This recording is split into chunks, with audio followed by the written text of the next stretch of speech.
first is, for Mr. Moran, if you made senator, what would you do to bring the Republicans together? Because, like Mr. DeMint said, we had everything and couldn't get the conservatives and the moderates together, and we couldn't pass squat. And we ended up, the Democrats get everything, and they pass stuff that is killing the country. So what would you do? That's number one. And number two is, why do we continue to put up with Mr. Steele as a spokesman when he's embarrassing? I don't understand the common sense behind that. Jim?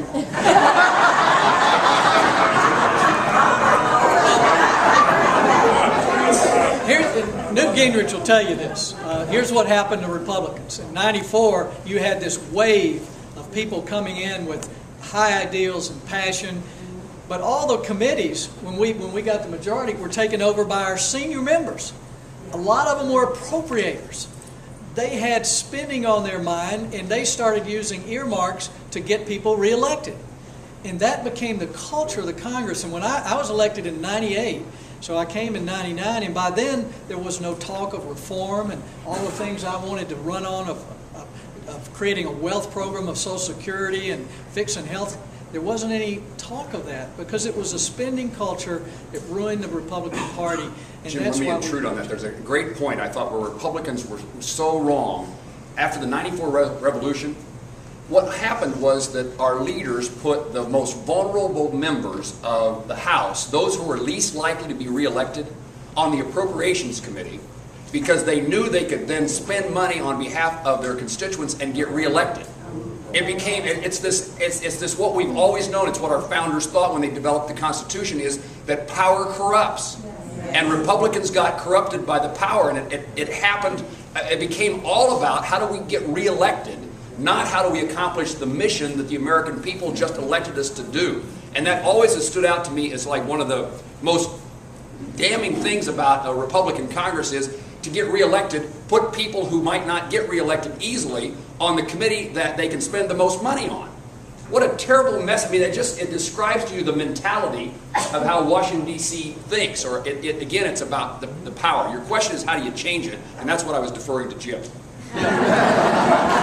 It just reminded me, Alexis de Tocqueville wrote that the American democracy will last only until politicians figure out they can bribe people with their own money. And that's what an earmark is we're buying votes with your own money. And the way we change it is we're going to need some new faces. We've got the moratorium now in the Senate, the House on earmarks. I've brought it up in the Senate. We got 25 of our 40 Republicans to vote for it. A lot of those Republican appropriators are going home this time. Some didn't get reelected, like Bob Bennett in Utah.